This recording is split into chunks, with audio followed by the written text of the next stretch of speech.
Bonjour à toutes et à tous, je me retrouve dans une nouvelle vidéo. Comme vous voyez, je filme pas avec mon ordinateur, j'ai décidé de filmer avec mon téléphone, à cette fois-ci pour changer un petit peu. Aujourd'hui, on va parler du trade de Kristaps Porzingis. Je vais aussi vous expliquer pourquoi je filmé avec mon téléphone. Au niveau du son, c'est mieux, surtout. Au niveau de l'image, bon, ça apporte 2-3 trucs, mais c'est pas non plus incroyable. Par contre, au niveau du son, c'est une très très grosse avancée dans notre planète. Donc le trade de Kristaps, je rappelle les faits, ce qui s'est passé. C'est donc Adrian Wojnarowski, que vous connaissez sûrement si vous suivez un petit peu l'NBA, qui a annoncé jeudi soir que Kristaps Porzingis était envoyé avec Tim Hardaway Jr., Trey Burke et Courtney Lee à Dallas contre DeAndre Jordan, Wes Matthews, Dennis Smith Jr. et 2 pics de draft. Des Mavs. Pour les Knicks. Et on va voir un petit peu pourquoi. Déjà, pour ce trade, c'est, d'après ce que j'ai compris, Kristaps Porzingis serait venu voir jeudi, quelques heures avant le trade, pour leur dire qu'il était déçu du fait que les Knicks n'avaient pas un projet juste, une idée de projet. Ouais, donc il a juste dit ça, il a juste dit que ça soit là, et franchement c'est compréhensible, hein, le mec. Tous les jours ça change. Un jour il y a Melo, un jour il y a ci, un jour il y a ça. C'est quand même énervant, il faut quand même l'avouer. Donc du coup, les Knicks, eux, les Knicks, dans les dernières années, en termes de laisser se développer les joueurs, c'est très très bon. Pour vous donner une idée, Kristaps, c'est ses 3 ans, avec un peu de blessure, doit avoir fait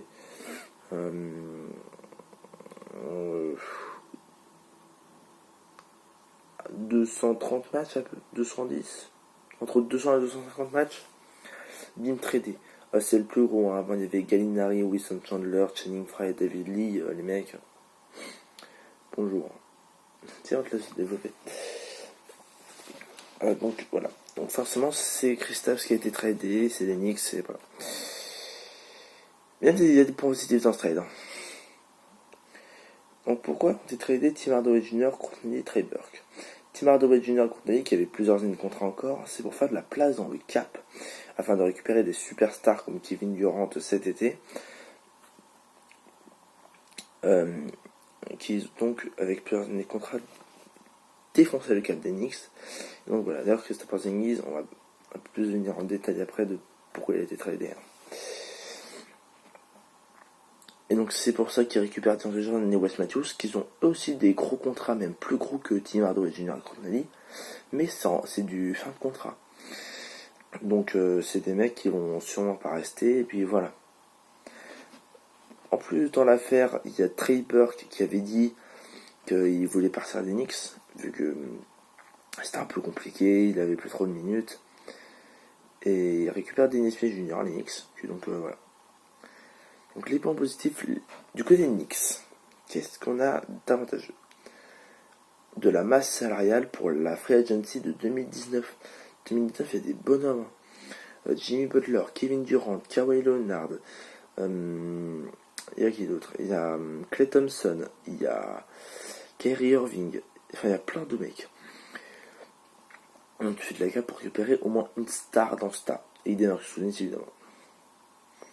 Donc voilà, tu te fais une star, tu te fais un bon gros cap pour récupérer une star dans le temps. Potentiellement au poste 4, au poste 3, on verra bien. Donc voilà. Donc ça, c'est plutôt cool. Ça, de ce côté-là, c'est très intelligent des Knicks de faire ça. Quitte à trader Kristaps, autant gagner un minimum dans le trade. Quoi. Mais ça se trouve, c'est peut-être le trade qui va leur faire récupérer, je sais pas, Kevin Durant. C'est pas mal Kevin Durant quand même.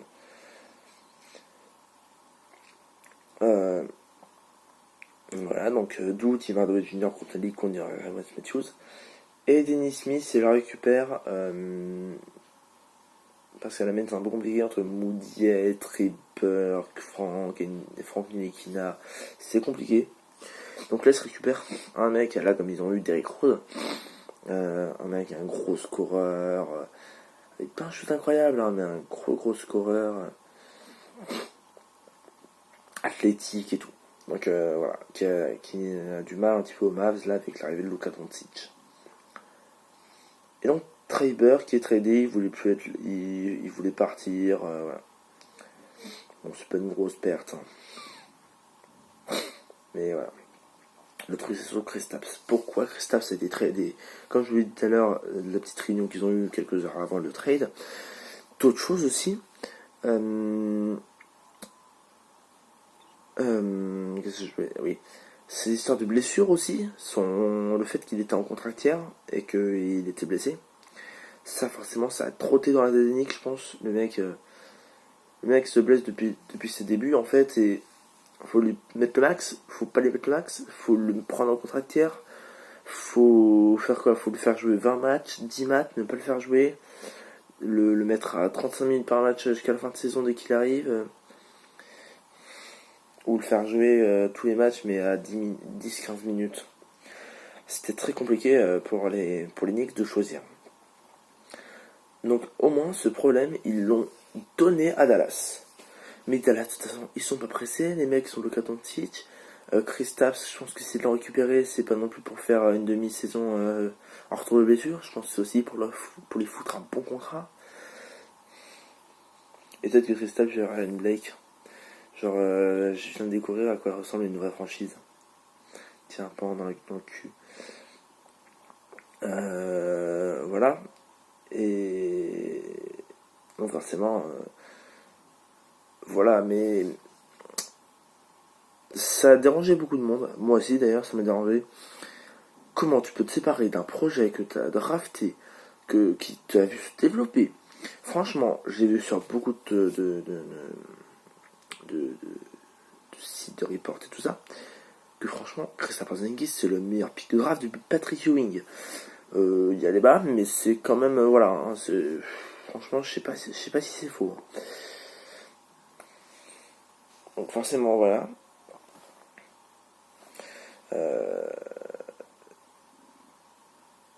Donc, enfin, les Knicks, ces mecs, les Knicks n'arrivent pas à développer juste des projets.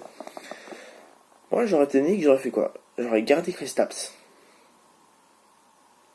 Sinon, en soi, ce que j'aurais fait, c'est Trey Burke, Tim Hardaway Jr., Courtney et des pics contre D'Angelo Jordan, Wes Matthews, Dennis Smith. Ouais, non, j'avoue, ça c'est de la carotte de ouf. Hein. Et franchement,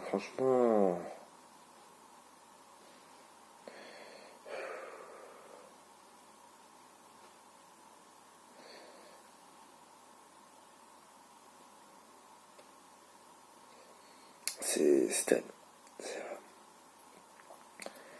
Bon, l'avantage, c'est qu'il récupère un autre projet, récupère Dennis Smith Jr. Bon, ouais. D'Angelo Jordan, ça c'est fin de contrat, il va faire le taf jusqu'à la fin de saison, c'est très très bien. Par contre, si D'Angelo Jordan arrive, le dossier Nescanter va s'accélérer, je pense. Non, parce que j'aime bien la tradition Knicks de mettre 14 intérieurs. Mais en fait, là, on n'est plus en 92, on est en 2018, non, en 2019, pardon.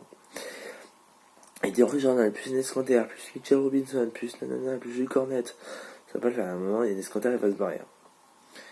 Voilà, Wes Matthews c'est du fin de contrat, c'est pareil, ça va faire le taf, c'est un bon petit Sunday. Moi je pense que c'est Courtney en mieux et plus régulier au tir que Tim Hardaway. Et plus défensif que les deux réunis finalement. Donc c'est bien. Peut-être qu'il va rester même pour pas cher. Ça peut potentiellement, voilà. Alors Jordan risque de prendre quand même pas mal d'argent, mais pour se dire Jordan quoi, mais sinon voilà. Et Dennis Smith Jr, ça c'est un mec. Dennis Smith, ça c'est. Faut voir. Je dis pas que ça peut être un mauvais joueur, c'est juste. Déjà au Mavs avec Luka Doncic c'était pas facile, mais alors le Knicks ça a fait le bordel. C'est quoi cette histoire de meneur là? Mudiay, Smith Junior et Franck. Franck qui va partir. Déjà, franchement, pour les Knicks, les mecs. Ah non, je pense. Je pense que s'il n'y a pas de trade, Franck Ntilikina plus Ines Kanter contre des postes 4, je sais pas quoi faire. Des postes 3, des postes 2, je m'en fous. Pas des pivots, d'ailleurs.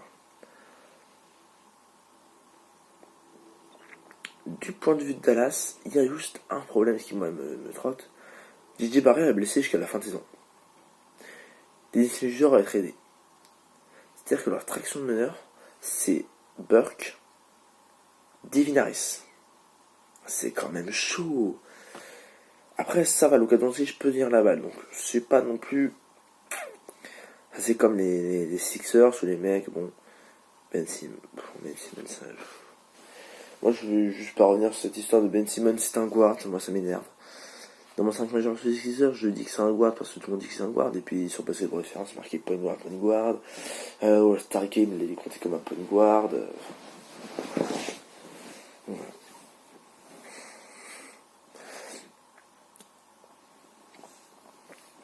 Donc, voilà. Sinon, qu'est-ce qu'on peut dire d'autre? Donc, on peut aussi développer juste l'équipe des Mavs ces prochaines années. Ça va être le pick and roll Luka Doncic, Kristaps Porzingis. Vous savez quoi? Le pick and pop Luka Doncic, Kristaps Porzingis. Voilà, vache. Alors, le problème avec ce trade, c'est que du coup, ils ont Luka Doncic, Kristaps Porzingis. Alors, on est d'accord, hein, si tout le monde se développe bien là-dedans, genre Luka en franchise et Kristaps en lieutenant, avec Harrison Barnes en troisième roue du Big Three, tranquille, hein, ça va. Puis si Trey Burke, là, il fout ses 13-14 points, là, il fait 4 passes, là, il prend 2 rebonds. Trey Burke, ça reste un bon joueur de basket, hein, faut pas non plus, voilà. Mais voilà, et puis Tim Hardaway Jr. à Courtney, histoire de niquer, là, histoire de permettre à Dallas d'être en luxury tax, là, évidemment. Donc voilà. Et ça montre quand même les plans de la franchise. Faudrait peut-être qu'il se récupère un pivot, hein, Dallas. À moins que Dallas veuille le faire jouer Luka Doncic à l'aile, Harrison Barnes en 4 et Kristaps en 5. Ouah, c'est chaud. C'est chaud de faire ça. Parce que sinon, c'est quoi tes guards? C'est Trey Burke et. Attends, c'est qui tes guards du coup? Attendez, je vais regarder ça, c'est une bonne question. Ça, c'est qui les guards? Mavericks. J'espère que vous entendez des bruits du clavier, hein, juste pour ça. Mavericks Dallas. 2019. Stats.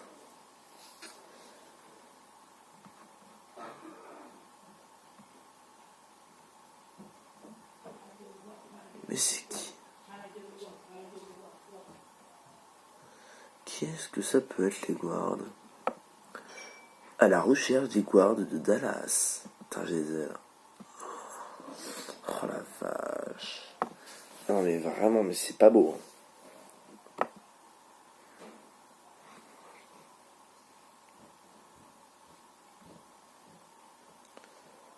Tu as donc. Ah, j'en ai marre.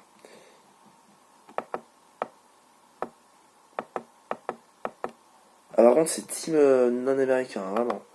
Je vais vous dire les pays après, ça va être ouf. Hein. À la main, t'as Devin Harris, Jalen Brunson et JJ Barea et Trey Burke. Et en 2, t'as Tim Hardaway Jr., Courtney Lee, Ryan Brokoff et Luka Doncic qui peut jouer 2. Wow. Juste vous les dire parce qu'en fait ça me fait trop marrer tous les pays. Donc t'as des Américains, t'en as 7. Voilà, 7. T'as un Portoricain, JJ Barea, un Australien, Ryan Brokoff, un Russe, non un Slovène pardon, Luka Doncic, Kostas Antetokounmpo le Grec, les 2 Allemands Kleber et Nowitzki, le letton Porzingis, le turc Nescanter, non le tunisien pardon, tunisien Nescanter et le canadien Dwight Powell. Voilà, c'était marrant, c'était la petite anecdote à Flavor International. Donc voilà. Du coup, il faudra récupérer quand même des guards cet été, vraiment.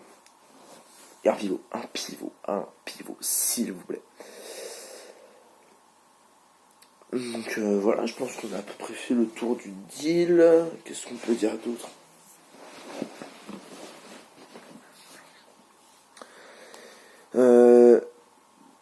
Donc, ils ont pas Respalding. D'accord, je croyais que c'était Respalding. Donc potentiellement, leur équipe du... Il faut vraiment trouver un arrière là. Ou un pivot, ça dépend de comment tu joues en fait. Si tu joues avec Trey Burke, un arrière au pif, Luka Doncic, Harrison Barnes, Kristaps, là tu cherches un arrière.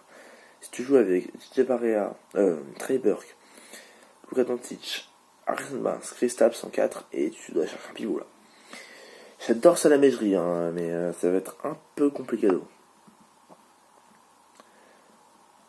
Ah, bien en plus là.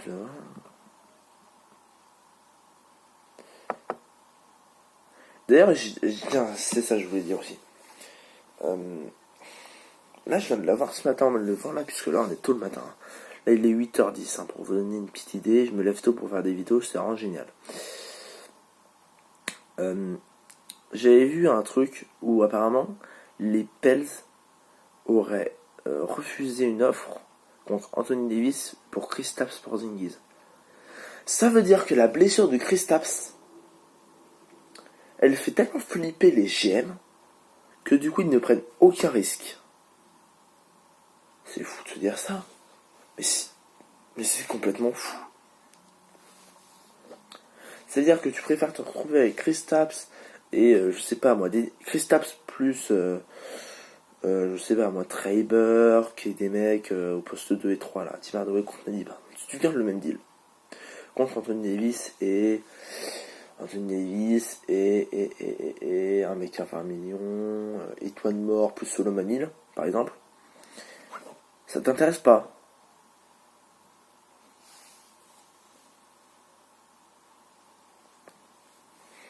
Genre ça t'intéresse pas? Pas très bien. Donc en fait tu préfères te retrouver avec Kristaps plus je sais pas qui, plutôt que toute la clique des jeunes Lakers là. Les mecs qui jouent un match sur 2. D'accord, ok, super, génial, on est content de le savoir. Enfin voilà, sinon qu'est-ce qu'on a d'autre à dire que très bonne affaire de Dallas. Si re-signe et qu'il revient à son niveau d'avant et que ça commence à se calmer les blessures, l'affaire de ouf de l'ami Kristaps. S'il fait une Bradley Beal, c'est-à-dire que Bradley Beal, pour ceux qui savent pas, au début il se blessait beaucoup, maintenant ça s'est un peu calmé, il a arrêté. Il a fait une saison pratiquement pleine l'année dernière, c'était vraiment bien. Là, s'il fait pareil, franchement, mec, incroyable. Putain, je vois la ligne de stade de dire que ça me fait, mais ça m'énerve. Bon, ça arrive en même temps, voilà. Il joue 10 minutes. Hein. Ah, c'est pas le sujet du jour. C'est, voilà. Donc là, dans les deux équipes, on l'a dit, franchement, les Knicks, ils vont bouger Nikina, ils vont bouger Canter, c'est sûr. Peut-être d'autres gens, hein, mais en tout cas, eux, c'est sûr. Et les Mavs, je pense que les Mavs, ils s'arrêtent là. Je vais pas trop bouger non plus. Peut-être trader un mec contre un pivot, genre un Dorian Finney contre un pivot, par exemple. Peut-être, hein. C'est possible. Hein. Un Dorian Finney ou un Jalen Brunson ou un Dwight Powell, par exemple, un des deux, un des trois là. Peut-être qu'il y en a un qui va se retrader pour un pivot, hein, ou en arrière, selon comment est carré le jeu. Et du coup, une question nous taraude, une question nous occupe. Du côté des Knicks, c'est sûr ils tankent les mecs, ils sont dernier bilan de l'équipe, de la ligue, tout ça. Forcément, c'est voilà. Les Mavs. qui ils font la place du con en même temps à l'ouest. Franchement, à l'ouest de 9 à 14, c'était place du con. Hein, donc voilà. Je préviens, hein, les derniers donc t'auras les derniers de la loterie de 10 à 15 sont tous à l'ouest. Hein. Je préviens. Hein. Donc ouais, moi je pense que tu essaies de te battre pour avoir un spot de playoff. Ouais, je pense que tu essaies de te battre pour un spot de playoff. C'est mon avis personnel. Hein. Après, si vous voulez tanker, bon, voilà.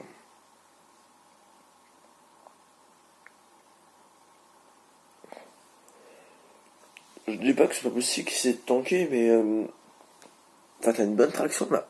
T'as vraiment une équipe avec des jeunes à bon potentiel. Harrison Barnes, il a 26 ans. Luka Doncic, il est rookie, il a 19 ans, mais bon, dans sa tête, il en a 27. Et, et Kristaps, il doit en avoir quoi 23, 24, 22 peut-être même. Kristaps, il a quel âge? Kristaps Porzingis. Porzingis, il a quel âge?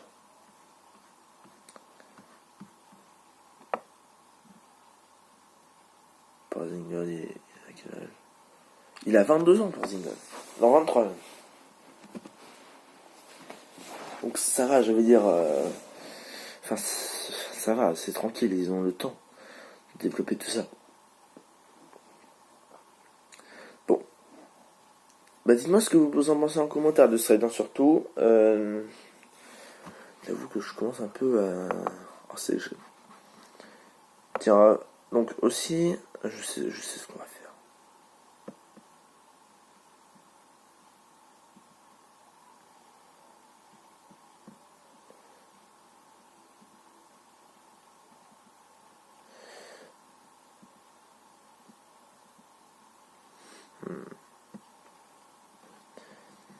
On va aussi parler donc de des Knicks sur un dernier truc, c'est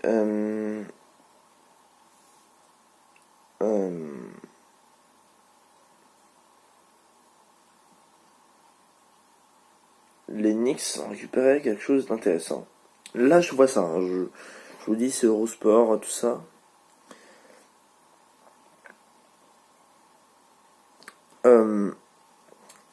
Je vois qu'en fait, Jordan était très très pote avec Durant et Irving. Vous avez tous vu la déclaration, je pense, d'Irving où il a dit que d'habitude, avant, il disait qu'il était sûr de prolonger à Boston. Là, il dit pour l'instant, je joue. On verra ça le 1er juillet. Là, tout le monde s'est enflammé. Oh mon dieu, oh là là, il va pas le Celtics. Oh mon dieu, Kyrie Irving, le prochain franchise player.